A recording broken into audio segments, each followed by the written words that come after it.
Now with the Fan on a Thursday, and later on in the show, Chris Hine covers Minnesota Timberwolves for the Star Tribune, 9:40-ish. Ben Lieber in studio at 10. Wobble, Lavelli Neal III, columnist, Star Tribune at 11. But joining me now, 4 decades of pro golf and more under his belt, Rocco Mediate joining the show. How you doing, Rocco?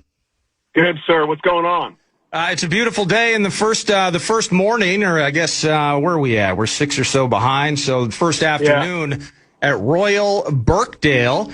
And it's another major, and it's another chance to catch up to you. How much have you watched already this morning? Well, I just kind of watched a little bit, then I had to take the little one somewhere, so I'm in the car. But I watched Scotty play a couple holes. If I was a betting man, I'd bet the house, the car, everything else is on him. And he's hit a shot into 15 that was just stupid how good it was from 205 yards. It's like he just outclasses the whole field. Sorry to say, but he is the number one player in the world. So I've been all over him the whole time. As far as I pick him every time he plays, because why wouldn't you? But it's impressive so far. I haven't seen much, but I'll go back and check it out, and a couple things to do this morning. And but yeah, just watch out. Birkdale's cement right now. So I played 3 opens there, and it is absolutely magnificent place. Magnificent place. That's what I was going to ask you. And you've been there. You're familiar with it. I'm sure whether it's renovations or updates, et cetera, maybe it's a little bit different. Maybe the last time you were there was 2008, and you can tell me if I'm wrong. But you're wrong. I was there in 2013 for the Senior Open. There we go. So, yeah, and it was basically in 2013 for the Senior Open, it wasn't this firm, but it was firm. This is, like I said, it's concrete out there. So now control becomes ridiculously important. Because if you're not, you're still going to get crappy bounces, but Birkdale's fairways don't have a lot of bumps comparatively to a lot of other places. It's just the dunes around them. So if you miss fairways, it could hit into the dune and it goes nowhere. It could hit down. It's crazy. It's one of the coolest places ever. But it's class championship golf this week. You're going to see balls roll 100 yards off the tee. Wow. 100 yards. Is that something that's consistent to courses overseas in the way that they're built and developed, or is that still particular to locations? Birkdale, I believe, is near Liverpool on the coast there. Yeah, seaside. It's seaside golf, basically. It's all sand. So the conditions, links golf, you could try to build links courses over here. There's no chance. Couple areas, possibly, in the United States. Couple areas. But over there, links land is links land. It's ridiculously cool. And it's all done on the ground, unless, of course, it rains or, something like that. But it's the ball's played on the ground a lot there. A lot of run-outs. Of course, you get short clubs in your hand. You can fly at your normal distance, but not really. You still have to have complete control of your number through the air, and then hope. The crazy thing about links golf is it's going to go forward because of the grass. And there is no grass. It's just it looks like grass. It's all brown. It's cool. So it's going to move forward. So you have to. That's why I like Scotty. I like Scotty every week, but this week especially because it's the utmost of who has the most control of their golf ball. And throughout this year, I was listening to Brandel and the guys on Live From, which I love those guys, McGinley and Richie Lerner. Great stuff. And they were arguing about Player of the Year. And I did it on my show, the radio show the other day. I'm like, if I'm picking Player of the Year right now, Scotty wins hands down. What do you mean? He only won 1 tournament. It's not winner of the year. It's Player of the Year. He leads in every single, basically, statistical category. And his top 3s and 2s and 5s are countless. Yeah, he missed a cut last week. That's probably good. It'll just get him madder. Of course, he doesn't really get mad, doesn't seem. But he's my Player of the Year as we speak. And when he knocks this one off, he locks it up because he's played better week in and week out than anybody in the whole world, period. Yeah, I mean, you can't argue with it. So anyway, that's just my 3 cents. No, Usually it's 2. That was 3. No, I'll take a nickel. I'll take a dime from you, Rocco. The fact is, Scheffler, defending champion, I believe, of the Open. So this would be 2 straight over there. So if he wins this weekend, he's already proving that he's got it figured out. But I thought you mentioned Scheffler. Some comments earlier this week that missing a cut is awful, but not as painful as finishing second or coming close to hoisting the trophy. What say you when it comes to that mentality-wise? Oh, absolutely. Missing cuts was the worst thing. It's like the worst ones you missed were the ones by a shot. If you missed by 5, okay, you played like crap. You didn't deserve to play the weekend. No problem. That never really. But when you miss by 1, it's just awful.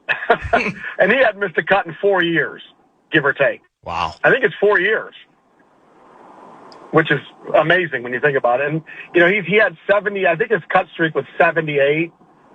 Tiger's was 140, like 3. So that's one record that may never be touched, but Scotty will surpass him in the world ranking weeks in a row, though. I can assure you that. When you talk about these tournaments and missing cuts, everybody wants to start fast. How quickly on a Thursday do you know, or do these guys know whether they have it, or if it's going to just kind of be a slog that you're going to have to battle through over those first 2 days? Oh, yeah, Birkdale, any major, but, you got to get off. The better, obviously, it's simple. The better start you get off to, it's just better. You don't have to catch up. I don't know what Scotty finished because, like I said, I left, and he hit it 15 feet on 15. 16's a short hole, 17's a reachable 5, and 18's a 500-yard beast, par 4. So I don't know how he finished. I'm sure he's about done. Well, he's hanging in. He's still 3 under. I think he's on 17 or finishing up 17 right now. So he's still tied for 4th. So let's just say he finishes 3 under. That's a perfect start after last week. He came to a much harder, much more difficult golf course. He's defending champion. If he comes out and makes a statement, shoots 3, 4 under, whatever, 2 under. It's just as long as you're around. Because when he looks up on that leaderboard, no matter who's up there, he's going to go, well, I certainly have a chance to do this because I've done it a bunch of times before, and I am defending champion. So if he posts a decent number, which he is about to do, then, the game's on. The game's on because, like I said, statistically, he's the best in basically every one. Because it was like Tiger. You have to it's like Rory's so good. But if Scotty's on and Rory's on, Rory will lose. Sorry. It's just going to happen because Scotty's better all around. And Rory is ridiculous. And he can win, just trust me, he can win simple. If Rory goes crazy, who knows? But all those statistics, which I don't really follow them, I'll get Mike, my guy on the radio, just to tell me what's going on because there's too much to know. Yeah. I mean, they have stats where proximity to the fairway. What the heck is that? I mean, which I think is hilarious. Like, how far is he missing the fairways when he misses? And they have a stat for that. Which we didn't have all that. It was fairways and green. That's all we really had. Well, isn't it just, can't it be simple enough where it's like I'm either behind a tree or I'm not? I can either. Yeah, I either missed a fairway or I didn't. But like Brando was throwing stuff out last night, I was laughing. He goes, well, I don't like Wyndham Clark this week. And I go, why? His proximity to the fairways is almost last on tour, which means he drives it all over the map. That's your U.S. Open champion, by the way. Yeah. See, but Birkdale's different. There's places where nobody can do anything from. Nobody. So the closer you are to the fairway, obviously that kind of matters. Absolutely. Especially there. All those mounds you see are interesting. And Bryson's proven him wrong a little bit. I know he bogeyed the par 5, but I don't know what he's doing now. But he was 3 under before he bogeyed the 5. So, Faldo made some comments that were correct. You do have to have a plan. But Bryson's plan is different than the old school plan. Doesn't make it wrong. Heck, he was 3 under through 14 or 13, whatever. I think 14 is a par 5. But so you can't really beat up guys because their strategy is different than your strategy.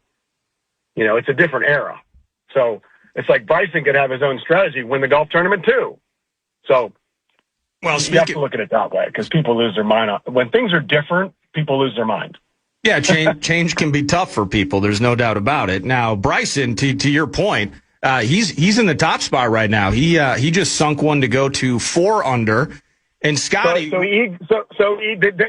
did he eagle the par 5? He must have gone. He dropped to. I think he just birdied it because I think he went from 3 to 4 on 17 there. Your guy Scotty. He must have birdied because when he bogeyed 14, he was 2 under. So he must have birdied 15 and. Oh, I see. He probably parred the par 3, birdied 16 and 17. Gotcha. So there's your proof. Okay, he's taken all this abuse, and like I said, Feldo's comment was correct for him, not for Bryson. Right. Not for Scotty. They all have different plans. Bryson can hit it 350 yards in the air. Yeah, that's a different plan.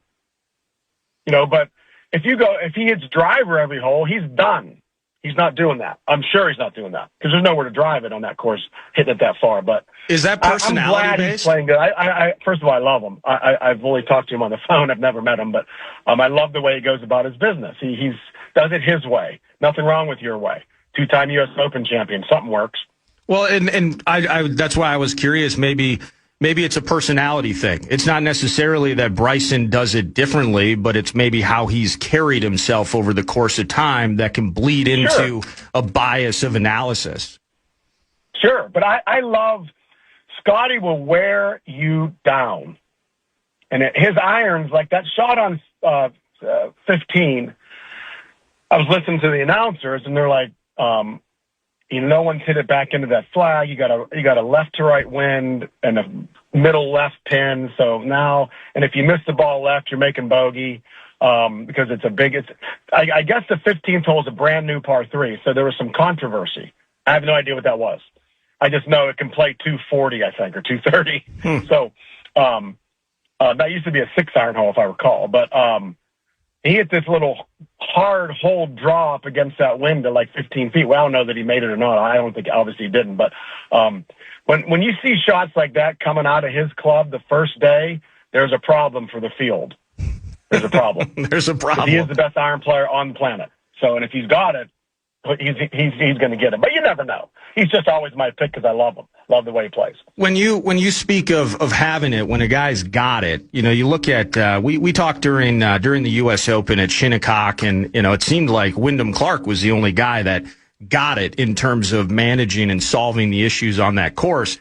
He goes wire to wire, and he tried as hard as he could. It looked like on Sunday to give it, and Sam Burns just couldn't come up and take it. But how difficult? I mean, that just seems like a near impossibility to go wire to wire in a major, specifically the U.S. Open. It's crazy. And Wyndham did it all over the golf course. He hit it all. He had a half hour, 45 minutes on Thursday when he went eagle, birdie, birdie on the on Thursday when he shot 64. That's where he won the golf tournament, and he just hung on.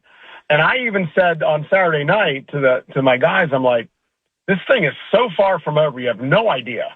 Because he's not – now, he was hitting it all over the golf course on Saturday. Got it done. Sunday hit all over the golf course and got it done. That just shows what he's got inside him. He's a tough. Yeah, would he have loved to hit 14 fairways and 18 greens? Yeah, it's not going to happen. So what do? You survive, and he survived. Yeah. And Sam Burns had a chance to win outright. A little bit more speed on 17 and 18, he wins the golf tournament. Period. So Wyndham showed a lot. I mean, all the bullcrap trouble he had, yeah, he screwed up, but he finally admitted it. So I give him a total pass. Now, I was not a fan until he did that. Not that anybody cares, but you look at that going, at least he came and said, it gave me a trouble. That caused him a lot of mental anguish, and he came through it. I think that's cool. Well, but, they can always fix the locker, for God's sake, seriously. But it was wrong, but they can always fix it. Yeah. I mean, you just get a new locker. Real simple. Sorry, here's the money. I acted like a fool. It's not going to happen again. And oh, by the way, I'm going to win another U.S. Open in the meantime. You guys have a nice day. Well, but to that point, Rocco, that was one thing that struck me is you picture, and you've seen it, you've been a part of it. When you walk into 18 and the gallery is just on freaking fire, and he's sitting there with a putt to win the U.S. Open, and it was kind of a smattering of applause. Some fans had to be removed for being knuckleheads along the fairways and stuff. Like, he's not just battling the course. He's not just learning to close it out. He's also battling that mental side where fans were on him hard, Rocco. Yeah, well, guess what? First of all, they're idiots, okay? Complete morons, and it failed. They helped him win the golf tournament. That's how dumb they are. So Wyndham, what he did is he took that negative energy and basically said, kiss my butt. I'm going to stick it right up yours, right here. And he did. It's like when you feel, I always felt like when I was against the wall or nobody thought I could do something, that's when I did my best. Okay? So Wyndham has done that in the highest level. 2 United States, well, two U.S. Opens, but this one, the people acted, not all of them, people acted like complete losers. Complete losers. And he took it and said, yeah, well, good try, but you lose. And then he said, hey, I know you guys don't like me, but I like you. Stuck it right at him. It was beautiful. It was a beautiful move. I thought. He used that negative and won the golf tournament. Hey, I think. Last thing for you, it's the most important thing that I'm going to ask you, and it has nothing to do with golf. Anika Nilis, I hope I'm pronouncing that correctly. Niles, excuse me. There's no way to replace the greatest drummer of all time, Neil Peart. No. But your buddy, Alex Lifeson and Geddy Lee, apparently believe they found an awesome touring drummer in Niles. What do you think about Rush's new drummer? Well, Alex and Ged are amazing people, and I met Alex in '92, so I spent a lot of time with them on the road in sound checks, tuning rooms. Tuning rooms are like their range before we go warm up. They go to the tuning room and they just get their hands. You know, Neil would play and Alex. They all would play by themselves in their own room, and they'd warm up. You know, just screw around, warm up, get their hands ready to go, and then they go do the show. It's like a half hour before the show. So I've been very fortunate. First of all, let me say this. I am not a musician in any aspect of musicianship, but I know what to listen for. I was taught by the best, Lifeson. I've been there. He's told me what to hear if they miss. I've seen Neil in the tuning room. Alex would take me in every once in a while. I wouldn't bother anybody, but I just wanted to say. So I know so to be able to cover his stuff is literally impossible. But what Annika's done, it seems to me, is, first of all, she learned all this stuff in under a year. That's ridiculous. Wow. Okay? Because if you look at her play and you listen to her play, it's truly genius. And the first show, I remember I texted Alex and I said, how was it? He goes, oh my gosh, we were nervous, but once we got on stage, it was like we were there. Of course, that's all they do, right? But she nailed it. That was his main point. She nailed it. First show, because everybody was waiting for Tom Sawyer. Everybody was waiting for Tom Sawyer. Yep. The ending of Tom, kind of the middle to the end of Tom Sawyer. That's where the fills and everything go completely insane. And he goes, she nailed it. Place went crazy. So, and she's put her own style to it. She's respected Neil's work. Of course she has. But no, it's truly remarkable. And they have the tour this year, then Europe next year. I bet they keep going. I bet they come out with new music. That would be cool. I have no idea, of course, but that would be cool if they just did something new. But as you see, they're still one of the most popular bands of all time, period. And you can't stop them.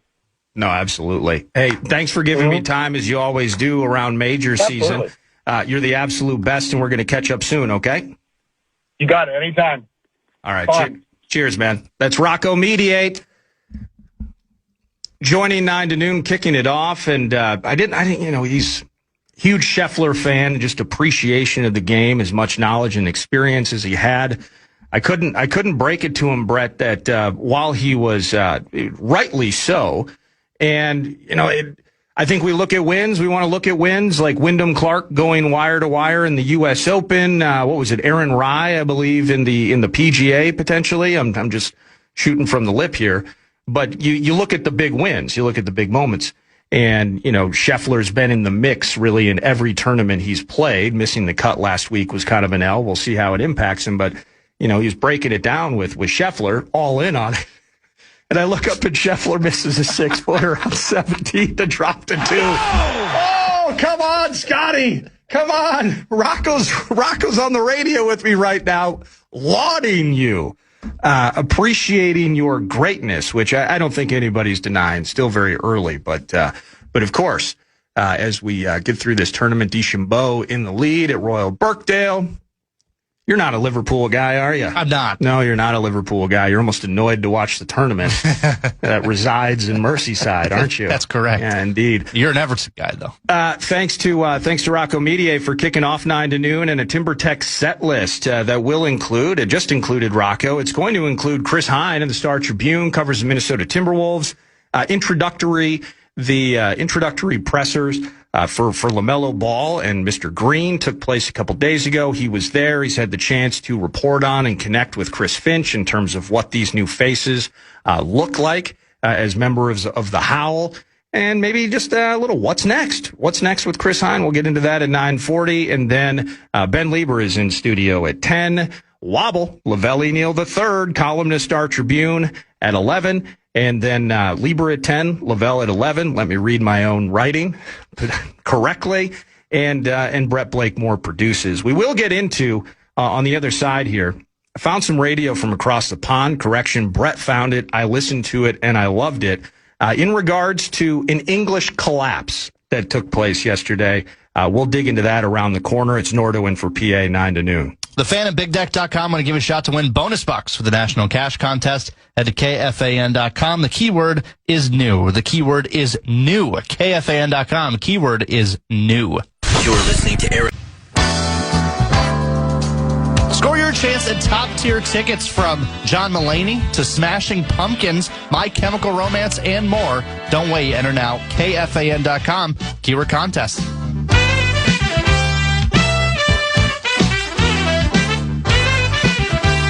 Welcome back, 9 to noon. And I'm excited to hear what Lavelle thinks about festivities that went on yesterday afternoon. The World Cup semifinal, England and Argentina. And, well, it ended. It ended for England. Well, we'll get into here's what I'll say, Brett. At a base level, England winning the World Cup on our soil is bad for the image of our country. So there was always a part of me that was like, we can't have this happen. This is not good. Okay. And especially the way that just bowed out with a just nasty cliff diving thud against Belgium. England winning the World Cup on our soil, bad for the image of our country. So, that's really hyperbole, of course, at its finest, but all the same. Argentina. They find a goal, I believe it was in the 85th minute, and then they just 6 or so minutes later, early stoppage time, tied 1-1. It was Messi's beautiful right foot. Supposedly the best player to ever play has an off foot, but technically he prefers his left. A beautiful right foot. Right over this cute column of somewhat falling English dominoes they tried to pretend was their back line, and their defense as Lautaro Martinez heads it in. It's a 2-1 final, Argentina and Spain at 2 p.m. on Sunday. For the World Cup final, by the way, it's going to be absolutely... Do you have the vibe in front of you here in terms of what we're going to be doing on Sunday in Shakopee for a World Cup watch party, Brett? Yeah, I do. I will find it here. The watch party, it's Boardwalk Kitchen and Bar in Shakopee. World Cup champion will be crowned. Hey, games, prizes, drink specials, all the best. Starting at 1 p.m. Shakopee. While you were trying to find that, I'm scrambling to find the audio that I wanted to play as part of this. So Skull Stories. Skull Stories page, indeed. So while I build this up here, I'm going to hit you with some of my notes. So it was an English collapse yesterday. Into this game, you have it's kind of tough the way we were talking about it yesterday. You can tell me if I'm wrong, Brett, but the style of play, kind of breaking it down in terms of how Spain was able to completely neutralize France. You can't just necessarily look at a roster and say, hey, this team's got better players. This team's going to win. Mm-hmm. Especially, and that's not just unique to soccer, of course. But if you're handicapping this game into yesterday, I don't think it's completely out of line to say England has Bellingham, Kane, you can run down the list. Pickford, until a moment yesterday that we'll get to, had mostly had an incredible tournament. But you can go down the list, and then you can say on the Argentina side, well, it's Messi and a bunch of guys that elevate their game to an unbelievable level just to support number 10, right? This English collapse yesterday was one of the more embarrassing things that you're going to watch on a field in a big spot match, given everything that was on the line. So Bellingham draws a couple fouls late first half. That was a nice moment. Where was he otherwise? Did you see Messi have a moment yesterday where he dribbled through like 3 guys and then drew a yellow card on Elliot Anderson? Mm-hmm. Speaking of terrific players for England moving forward, this Elliot Anderson cat is going to be a problem. He is so good. So good. And funny, he just went for a record fee to Man City. Oh, he did? Go figure. Yeah, everyone just goes there. Yep. No, that's not bad. Gordon's goal. We like Anthony Gordon. I didn't really know much about him into the tournament. Mm-hmm. I feel like he's got a lot of speed. Does he have other factors that can potentially make him a factor? But he scores the goal. Scores a World Cup goal. His first one is a go-ahead in the semifinal with 60 years of history going against them. Spence, I like him. You like him. He's a Tottenham guy. That's right. Elite tackle on Simeone on that break near side, going left to right late in the second half. And you have to get that right. Any contact, it's a penalty. Correct. Yeah, yep. and he threaded the needle. The equalizer. I got to ask you this. The equalizer. Is that more Enzo Fernandez and the brilliance of the shot, mm-hmm. or is it Pickford, a step and a half, almost 2 full steps to his left, and a back line that was giving them free access to the top of the box for like 20 straight minutes? Yeah, my general rule of thumb is if it's from outside the box, it should probably be a save if you're a world-class goalkeeper like Pickford is. They just gave him all the time in the world. 2 guys floated to Messi. Go figure. I think 3 of them did. He just centers the ball top of the box to Enzo, who puts a beautiful curling shot in, but it wasn't like side net or anything. He had all the time in the world to pick his spot.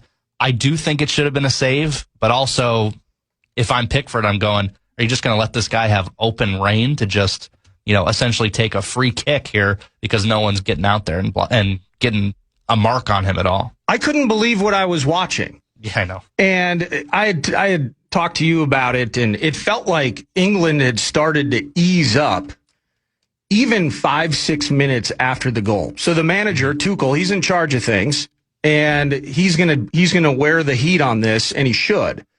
But it's been bouncing in my head. Did the manager decide we were going to go what they eventually, I think, when O'Reilly came in, he was seen on TV mouthing like a 5-4-1. Yeah. So Kane was going to be on an island near midfield, and everybody else were packing it in, boys, and we're just praying for the finish line.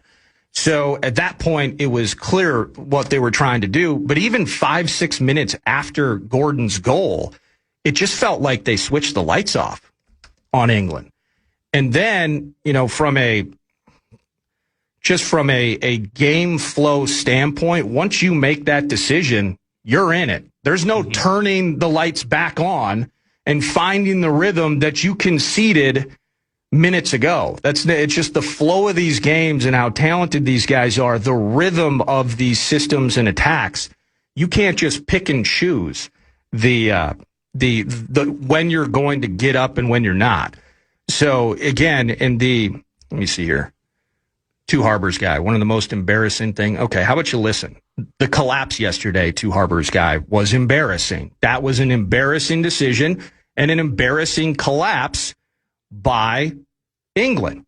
And I don't think that's even disputable. I think they would say that. Well, they waved the white flag. They have an all-star team. They have an all-star team. And to just say we're one goal up and against the defending world champions, and we've got 20. I mean, when they made that sub, I think in the 71st, 72nd minute, they're saying 20, 25 minutes, come get us because we're not doing anything. And every time they got the ball, they just hoofed it the entire way down the field. So it was just cowardly. And Spain, what we saw in the other semifinal against France, probably the best team in the tournament, all tournament, they just said, we're going to keep the ball. We're going to keep attacking you, and you're not going to score because we're going to have the ball. That's the way you play. That's the way you kill off a game. Possession and aggression. Back. Exactly. Possession and aggression. Two Harbors guy. England, text line 64686. England should hold its head high, man. They gave it a great effort. No, that's the point. That's the point. They did not. Tactically, they gave the game away. Messi's unbelievable. He's all time. We know that. But they specifically made tactical decisions down the stretch that allowed the greatest player ever to play and a bunch of guys that play out of their freaking skin because they look up to number 10. There are guys on that team that grew up dreaming of becoming Messi, and now they play with him. These guys would do anything for Leo, and they've done it in this tournament. And you gave them free options for nearly a half hour, 20 yards away from the net. It's brutal. And you know what? Even the Brits are a little frustrated about it. Let's go to Talk Sport. So you listen to this because you're a hardcore Premier League English soccer fan, and you found this show. It's Jamie O'Hara and Jason Cundy. Excuse me. Yeah, you got to be careful. Yeah, we got to watch out for that. Yeah. But O'Hara and Cundy are reacting to this loss over in England, so it's kind of their version of Fan Line. And let's listen to Jamie O'Hara break this thing down. Playing against Argentina. Yeah. You can't sit off for 25 minutes against Argentina. He absolutely bottled it. Thomas Tuchel's cost us the World Cup. He cost us the World Cup. We're 1-0 up. Played well first half. All right, cagey affair. We go 1-0 up. Be brave. Be brave, Thomas. This is what we brought you in for. We brought you in for this moment. This is almost painful. As a I've felt this before. As a Minnesota sports fan, I am all in on the hurt and the pain of Jamie O'Hara, but there's more. We got rid of Southgate because he bottled it, because he weren't brave. We brought you in for now to make that decision. We're 1-0 up in a World Cup semi-final. Bring on Rashford. Bring on Saka. And if they score, they score. But at least we're going to go down fighting. At least we're going to go down with some pride. We fell out of the World Cup in disgrace. Because of him. Because of him. And we brought him in for this job. Oh. This is what we brought him in for. To get us over this line. And it's the same old England. Same old crap. Same old guff. I have to watch every tournament that we're in. And it's the manager's tucked us up again. Tucked us up. We're dead on our feet. Got Morgan Rogers playing right wing. Jude Bellingham on the left. Brings on Nico O'Reilly. We can't get out. Harry Kane's done nothing. He's dead. Nothing. Got nothing left. I don't. I can't believe it, Jace. Well, no. Jace, I can't believe it. No, it's a disgrace. He should be sacked. Get him out. Gone. So that's what Fan Line in Britain sounds like. My last thing for you here, and we'll dig back into this during the 11. I checked in with Peter Carline via X, just DMing. And, I said, sorry about the game. Thoughts? And he wrote, reasonably confused about the last half hour and substitutions. All was pretty much going to plan. They were terrified of pace on the break, which England abandoned after going ahead. Baffling from Double T, that's Tuchel, to sit back for half an hour. Kane, anonymous. Bellingham, winding up Messi, didn't help. They would have lost to Spain, don't get me wrong, but Argentina were exactly where we wanted them, and we sat back and let them win. And then he would continue. He made a pig's ear of it, Tuchel. Huh? I don't know. I'm going to read it, and I'm going to trust that the slang is appropriate. He made a pig's ear of it against Norway, talking about Tuchel again at halftime, and just got away with it by changing it later. Here, they threw it away and self-destructed. Sat back for so long. Crackers. And it comes back to a weird squad. Rice looked tired. What was going on with Saka? Mainu is great. Hasn't played a second. Pick Palmer. Don't play him for the first few games as he's exhausted and stick him on as a sub in the knockouts. The Brits are on fire right now, and they should be. Mm-hmm. If you were on the freaking doorstep of solving a 60-year problem, in the same way that we Minnesotans are still waiting to even get to the doorstep to potentially solve multi-decade problems or things that have never happened on our own. We feel for you today. But your team, everything, Jamie O'Hara, that is an English collapse of the highest possible magnitude with a 1-0 lead on Messi. And you just packed it in. You bet on the best player to ever step foot on the field that he couldn't find a way to beat you over the final half hour of a game. Disastrous. And the terminology that I used, I will use it again. It is embarrassing what this English squad did yesterday. We are going to jump back into it, get more from Brett, and we'll hear from Lavelle at 11. But Chris Hine covers the Minnesota Timberwolves. We're going to chat with him next. You're listening to Nordo in for PA on The Fan. The Fan. Every week. Summer Mystery Prize. It's back. Grab one at any of our KFAN events or anytime you see the KFAN street team this summer. Then redeem it at Mall of America for discounts and exciting prizes. Check out upcoming events at KFAN.com, keyword calendar. Welcome back, 9 to noon. Ben Lieber at the top of the hour, but joining me now, he covers the Minnesota Timberwolves for the Star Tribune at Christopher Hine via X. Follow him as we do, and he joins us now. How you doing this morning, Chris? I'm good. How you doing? Good. I'm excited to chat with you as a reporter, someone that's close to the team, because when I'm listening to that introductory press conference the other day, I'm thinking, bless everyone who covers the team, because it's going to be tough getting big quotes out of LaMelo. A man of few words, you could say, right?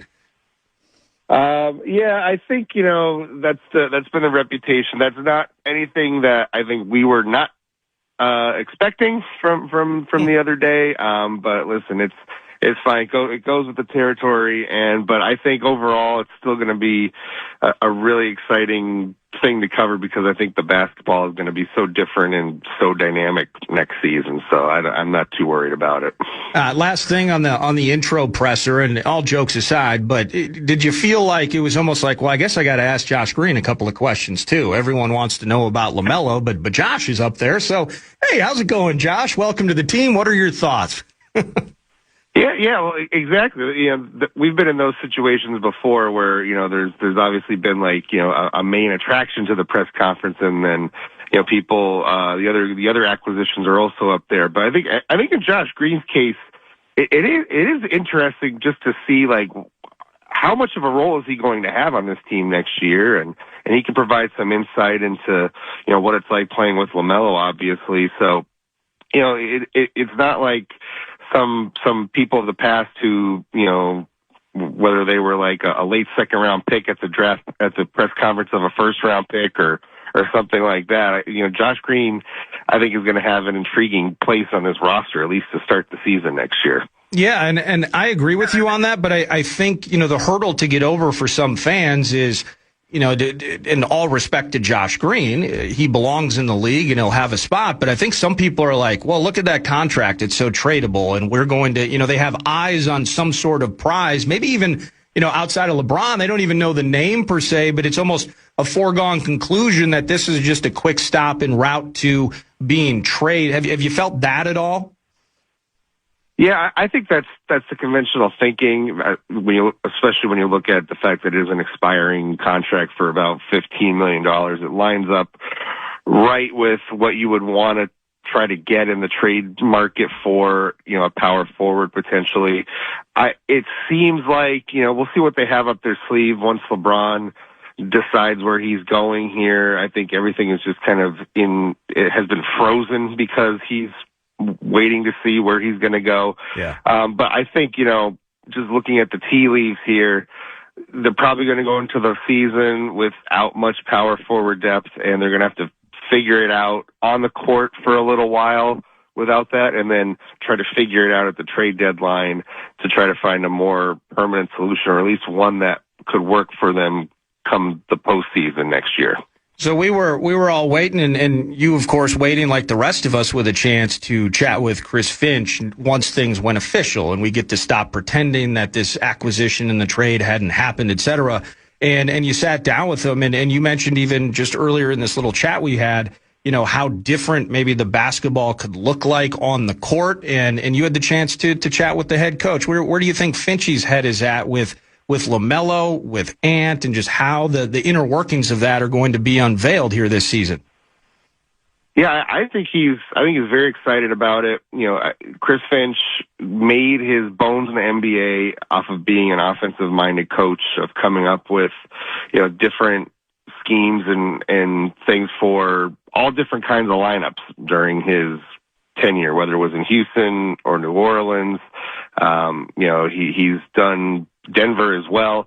He's been able to handle lineup configurations that went big, that went small, and he hasn't had a player like LaMelo Ball before. And I think also when you look back at the Wolves' tenure, one of the best seasons they had offensively under Chris Finch and Anthony Edwards was Edwards' second season here, which was the 21-22 season. If you remember, that was the Pat Bev year.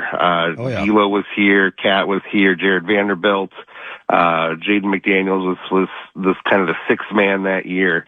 And they were the number one offense in the league from January onward. And I mention that because that had a point guard in D'Angelo Russell. You had Ant playing more of an off-ball role that year, and that's kind of what they're going to get back to a little bit more this year with Ant.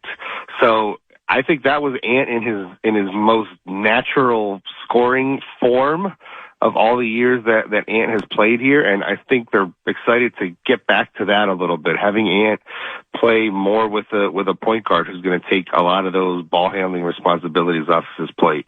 I said it was the last one on the intro presser, but I lied. It'll be one more, but it kind of popped in my head in regard with LaMelo.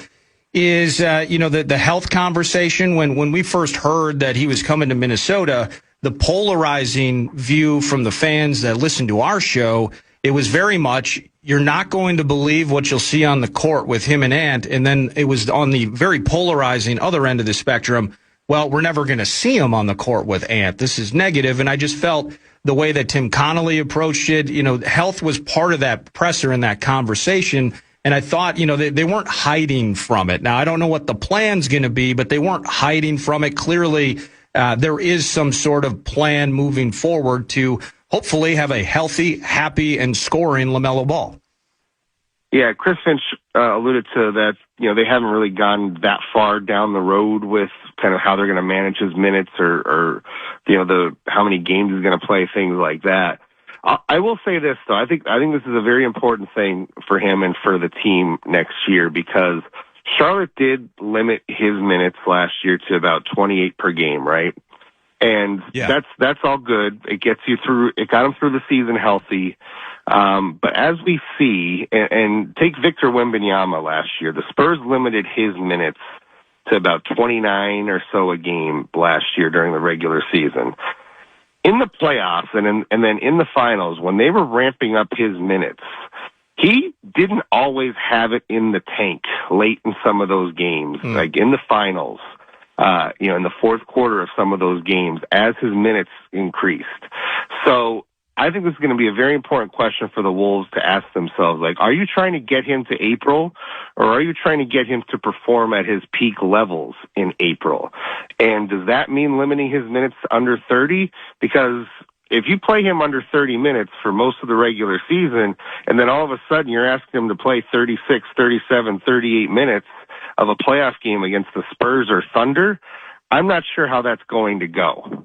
So to me, this is a big question, is just how you're going to ask him to deploy his minutes. Do you ask him to play 34 minutes a night and then maybe give him back-to-backs off? Is that one way you can approach this with LaMelo? Or do they just try to limit his minutes and then hope for the best come playoff time? I tend to think that this is a trickier question than we may think. No, I think you're right. That's an awesome point. Christopher Hine covers the Timberwolves for the Minnesota Star Tribune. Time for a couple more here. Tim Connolly, he was on later in the day with our station yesterday, Dan Barrero, and he kind of had a money quote. My goal, Connolly says, is to either win a bunch of games or get fired trying. Now, you've been close to Connolly, had the chance to speak with him, report on it. You've seen all of this stuff. The urgency feels like it's there, and it feels like Connolly, I don't want to say like absolute free reign, but certainly with Laurie and A-Rod, it's quite clear that Connolly has, I wouldn't call it a mandate, but it's like, you do what we need to do to win a championship. And Connolly's, he's firing, isn't he? Yeah, absolutely. This is who he's always been as a GM. He hasn't been afraid to make big moves, whether it was here or whether it was in Denver, to round out a roster, to upend the team and figure out what it may need. And we've seen it kind of in, I guess you'd call it 2-year chunks here, right? Like, he comes in, they make the Rudy trade. You have Rudy and Cat here for 2 years. Then they make the Julius Randle trade and Dante DiVincenzo trade. That's, the dynamic for 2 years, plays out, not good enough, but they get to the, Western Conference Finals, second round of the playoffs. All right, time to make another move. What do we need? We need ball handling, need a point guard, all this stuff. And so here we are making a move again. So yeah, it's this is kind of the path that they have chosen, and the roster building path that they have to go down, because they weren't a tanking team like the Spurs and the Thunder were for, half a decade, right? Mm-hmm. Trying to just store draft picks and hope that they hit. This is more of the Knicks model of team building, which is a lot of those guys were acquired via trade, right? And you just try to mold out a roster that's going to be competitive. And you just want as many spins at the wheel as you can. That's the organizational goal here, is to have a team that just year over year is going to be in the mix. And then one year, you hope that the stars align and you get that magical run. That's kind of how championships are in the NBA. You kind of need a little bit of luck at the end of the day as well, but you have to put yourself in that position by always being a competitive team that can get deep into the playoffs. And I said it to people, like, the Wolves are in a better spot, have been in a better spot than about 90% of the league the last 3 years. There's a lot of teams that would love to trade places with the success the Wolves have had. So I think they're closer than I think some people may think at bridging that gap between the Thunder and the Spurs. It's not insurmountable, as the Knicks showed in the finals. But you really gotta keep trying. You have to really gear your roster towards the two teams that are in front of you in the Western Conference, and I think they've done that this offseason. Last thing for you, it's fun summer fodder, whether it's LeBron or, we mentioned Josh Green, expiring contract, kind of the what's next for you, just kind of paying attention, ear to the ground. Are you anticipating maybe some more shuffling, or, as you said earlier, it's just you feel like we're going to roll into this season and kind of have to figure it out with a lot of what we already have? Yeah, I'd be surprised. I mean, they just have room for a minimum signing at this point, barring another trade, which I really don't see coming. We haven't heard anything or any rumblings like that. I would just assume that they make a signing, likely a power forward signing, and that's how you're going into training camp, and then you'd see how the season plays out from there. That to me is how the rest of the offseason looks like it's going to play out. But listen, they traded Cat 2 days before training camp opened, so I guess you always have to be on guard for anything and everything to happen. Thanks so much whenever you give us time, Chris. I really appreciate it, and we'll chat again soon. Yep. No problem. Thank you. Thank you. That's Chris Hine. You can follow him at Christopher Hine via X. He covers the Minnesota Timberwolves for the Minnesota Star Tribune. When we return, Ben Lieber's in studio. It's Nordo in for PA. Brett Blakemore with me. 9 to noon on the Fan. It's Eric Nordquist in for Paul Allen on the Fan. From the